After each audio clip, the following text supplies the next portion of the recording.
sur RMC, c'est sur RMC Story, c'est tous les jours, c'est en direct, c'est de 9h à midi pour assister à l'émission 06 60 61 00 60 pour vous retrouver avec nous tous les jours en direct durant ces 3 heures. Aujourd'hui, Thibault Langsat, Fatima Aïd Benoît, Gilles William Golnadel. Voilà le trio de grande gueule qui vous accompagne depuis 9h et c'est jusqu'à midi. Les GG veulent savoir, le gouvernement a-t-il caché l'info du plan social chez General Electric? Les GG veulent savoir. RMC, les grandes gueules veulent savoir. C'est une très mauvaise nouvelle pour Belfort, même si nous nous attendions à cette nouvelle au lendemain des élections européennes, puisque le président de la République avait demandé que l'annonce du plan social soit annoncée après les élections européennes. J'espère que le président de la République et le gouvernement mettront la même énergie à créer de nouvelles activités industrielles à Belfort qu'ils en ont mis pour déplacer l'annonce du plan après les élections européennes. Donc, il y a une volonté politique, si l'on en croit le maire de Belfort. Oui, parce que Damien Meslot nous explique qu'en fait, il y avait une rumeur d'un plan social chez General Electric qui courait depuis plusieurs mois. Et comme par hasard, 48 heures après la fin des élections, on annonce enfin le plan social. Et donc, comme le dit Damien Meslot sur BFM TV, j'espère que le président de la République mettra autant d'énergie à créer de nouvelles activités à Belfort et qu'il y en a mis à déplacer l'annonce du plan. Alors, est-ce que c'est vrai? Il faudrait interroger, bien sûr, les responsables. On sait aussi que le patron actuel de General Electric France, Hugues Bellet, était le conseiller économique d'Emmanuel Macron lorsqu'il était à Bercy entre 2014 et 2016. Et on sait d'ailleurs qu'Emmanuel Macron, alors qu'il était ministre de l'économie, avait autorisé, en novembre 2014, la vente des activités énergie du groupe français Alstom à General Electric, une responsabilité personnelle qu'a fait remarquer Jean-Pierre Chevènement, sénateur du territoire de Belfort, qui dit Macron, quand même, sur ce dossier-là, forcément, il doit rendre des comptes et doit s'expliquer. Est-ce que vous êtes d'accord avec ça? Monsieur Thibault Langsat. On a là tous les ingrédients pour faire en tout cas un peu d'actualité et effectivement mettre à défaut l'ensemble de nos responsables politiques, à la fois le maire de Belfort, à la fois le président de la République et le ministre de l'économie et des finances. Bon Dieu, qu'on arrête de s'occuper des entreprises et qu'on les laisse faire ce qu'elles ont à faire. C'est ça le sujet qui est le plus important aujourd'hui. On a une capacité d'intervention dans la vie des entreprises qui est sans précédent, en tout cas en France. On a une entreprise qui est en difficulté. Est-ce qu'elle a programmé son plan social en fonction de l'élection européenne? Franchement, je n'en sais rien. On n'aurait pas passé un petit coup de fil au patron General Electric France, on connaît bien puisqu'il a été l'ancien conseiller, pour lui dire ça serait mieux d'annoncer ça lundi qu'avant le scrutin? Des entreprises qui ont des difficultés, malheureusement, il y en a tous les jours. Mais cette capacité que les politiques ont à essayer de faire comprendre aux Français à tort qu'ils peuvent tout résoudre et que par une simple baguette magique, on va pouvoir déplacer l'usine, remettre de la commande ou s'assurer des emplois, c'est totalement irresponsable. Que les entreprises fassent ce qu'elles ont à faire, qu'elles se développent dans la responsabilité. Alors après, il y a deux sujets que l'on peut traiter. C'est la conditionnalité et la réciprocité des aides que donne l'État. Et ça, je veux bien qu'on discute de ce sujet. Là, il y a de l'argent si public, l'État, oui, mais qu'on le traite avant, qu'on ne le traite pas après. Si l'État ou les collectivités locales, territoriales, mettent de l'argent pour maintenir les emplois, défiscaliser pour maintenir des investissements, dans ces cas-là, les entreprises, maintenant, doivent se mettre dans une logique de réciprocité et de conditionnalité. Si on donne de l'argent, c'est de l'avance remboursable sur un projet qui doit fonctionner. Si le projet ne fonctionne pas, c'est une responsabilité copartagée. Et puis, s'il y a des engagements de conditionnalité, je mets de l'argent pour maintenir des emplois, il faut que ce soit notifié, écrit et engagé. Et on a une culture en France où on a pendant très longtemps déversé de l'argent de façon souvent un peu électoraliste, faire venir des entreprises et puis advienne que pourra. Alors que là, c'est un problème de baisse des commandes de turbines à gaz. C'est une baisse des commandes. Bon, et alors, on va faire quoi? On va maintenir de l'emploi pour de l'emploi? On va rappeler en France qu'il y a probablement maintenant plus de 800 000 emplois non pourvus. Mais là, on parle de l'industrie française. Et oui, mais on parle de l'industrie française, mais on parle aussi des emplois, parce que les questions qui sont derrière, ce sont les emplois qu'on va essayer de protéger. Donc on laisse tomber l'industrie. Je ne dis pas qu'il faut... Mais c'est la problématique de General Electric. C'est à l'État qui va assurer les commandes et qui va finalement se suppléer. On nous a expliqué qu'il fallait réindustrialiser la France et qu'il fallait justement... La réindustrialisation et de la là, tu France... nous dis, c'est pas grave. Mais c'est pas que c'est pas grave. Ce que je dis, c'est que c'est pas à nos politiques de le faire. C'est aux chefs d'entreprise de le faire. C'est à une logique qui n'est pas celle de la politique. Après, le débat qui est ce que l'on voit, c'est essentiellement une question d'emploi. Et on va se battre pour des emplois, pour le maintien d'une activité, pour le maintien de l'emploi. C'est déraisonné. Fatima ? Qui a dit en 2014 Belfort a un avenir industriel? Ouais. Oh, ministre de l'économie, Emmanuel Macron, on connaît ce prénom.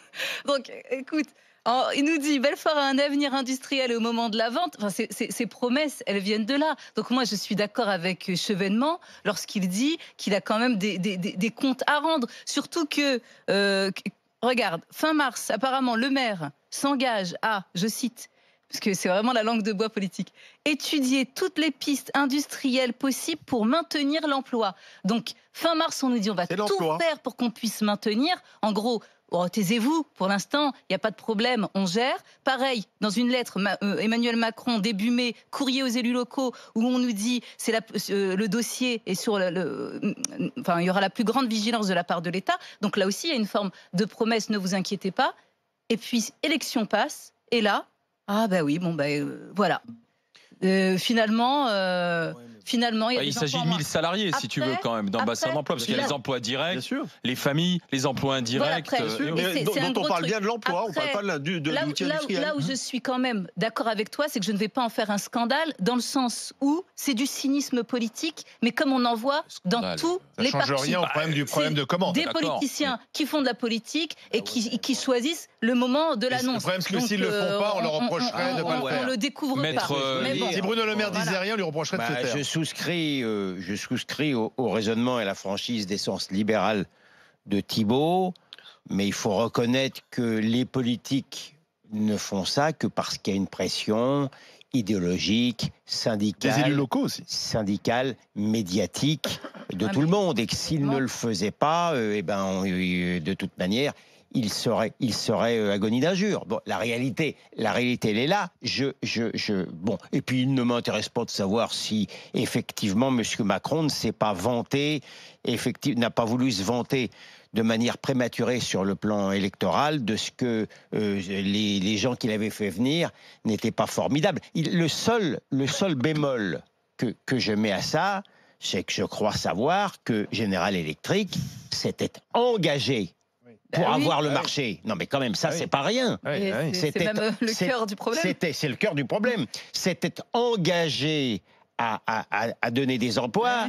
Et il fait exactement le contraire de son engagement. Donc je ne sais pas de quelle manière juridique il s'était engagé, mais si c'est le cas, je pense que de ce point de vue-là, sauf voilà, il faut être à sévère. travers ses engagements politiques, toi, ce que tu dis, c'est de toute façon, General Electric fait ce qu'il veut. C'est-à-dire parce que Thibault dit laissez faire General Electric, que le politique ne s'en mêle pas. Ce que je dis, c'est que s'il y a eu conditionnalité et réciprocité, mais je crois qu'il y a eu respecter. Il y a eu, enfin ce que j'ai lu hier. Je voudrais voir la façon dont concrètement l'entreprise s'est engagée, parce que le politique est souvent très allant, il a une capacité à tourner ce qu'il a envie de dire pour des raisons purement électoralistes. Mais voilà, il faut voir ses engagements. S'il y a eu des engagements, autrement dit réciprocité, conditionnalité, il doit respecter ses engagements. Il n'y a pas de sujet là-dessus. Et le fait que, comme le dit Monsieur le maire, si ce que dit le maire est vrai, qu'il y a une forme de mensonge par omission, on retarde, ça te gêne ou ça met en... Non, ça ne gêne pas. Non, mais bien sûr que non. Au titre de la morale, c'est pas... pas de la morale, de la confiance. Non, mais attendez, nous sommes avec Michel Zumkeller, qui est le député UDI de Belfort. Bonjour, monsieur le député Zumkeller. Le gouvernement a menti, selon vous, ou pas? À quel propos? Sur le fait de retarder l'annonce? Oui, c'est sûr. Bien sûr. Bien sûr, vous pouvez le dire. C'est très simple. Déjà, ça fait 2-3 mois qu'à Belfort, tout le monde dit qu'il va y avoir 1000 suppressions. C'était un bruit qui courait, on n'est vraiment pas tombé loin malheureusement. Le 6 mai dernier, M. Bellet est venu nous voir, les élus nous a rencontrés en nous expliquant que le plan social c'était long à mettre en place. C'est le patron de General Electric. Oui, le 6 mai, tout ça devait être très très long. On lui a dit, mais vous êtes sûr que vous poussez... Non, pas du tout. Et Un jour après, il nous a appelé nous lundi soir pour nous le dire. Donc ce qui était long à faire avant, en un jour, il a pu tout faire. Bien sûr que ça a été décalé. Voilà. Après, c'est pas le fond du problème, c'est la forme.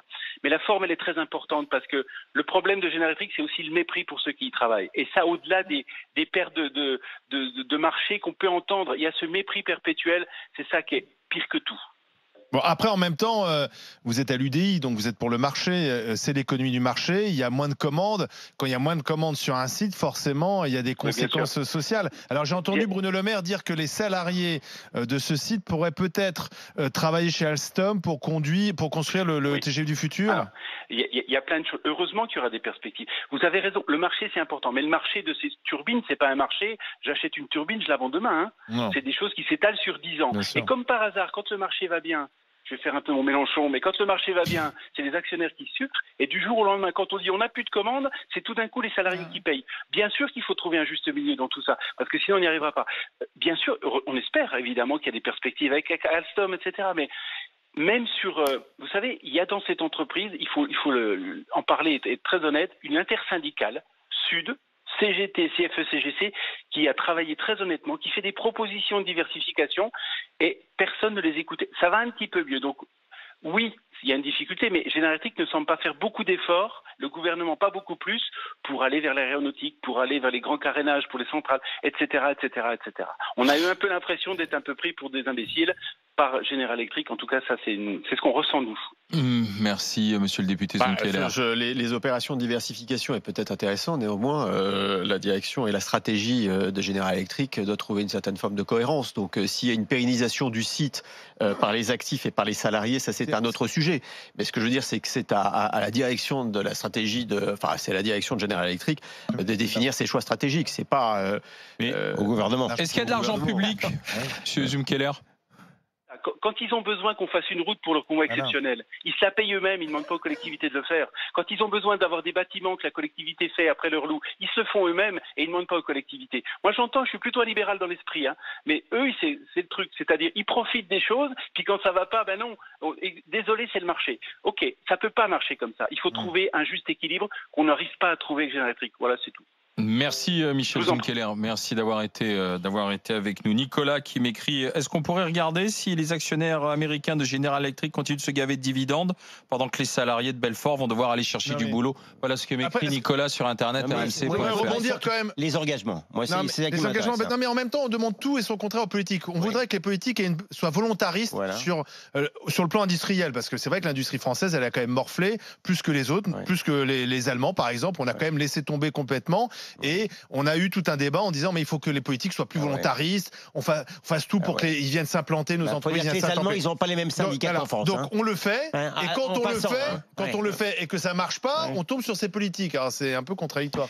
D'abord, on est dans une logique industrielle qui est renforcée, puisqu'on est le seul pays européen aujourd'hui où on recrée des usines en France. Donc par rapport à l'Allemagne, qui a un tissu industriel avant, peut-être, mais en tout cas aujourd'hui, on réindustrialise la France, tout aussi paradoxal que ça puisse être, avec une croissance qui est tout de même relativement forte. Après, il faut que les politiques arrêtent de faire de l'ingérence, de gauche comme de droite. On en a le sentiment. Et en plus, c'est extrêmement dangereux parce qu'ils s'affichent en sauveurs des industries avec des capacités qu'ils n'ont pas. Donc on les voit tenir meeting et déployer des énergies absolument démentielles, mais avec des moyens qu'ils n'ont pas, tant financiers que de s'immiscer dans la gestion des entreprises. Restez avec les grandes gueules. Dans un instant, le match des GG avec des croisières Brittany Ferries a gagné. RMC jusqu'à midi. Les grandes gueules.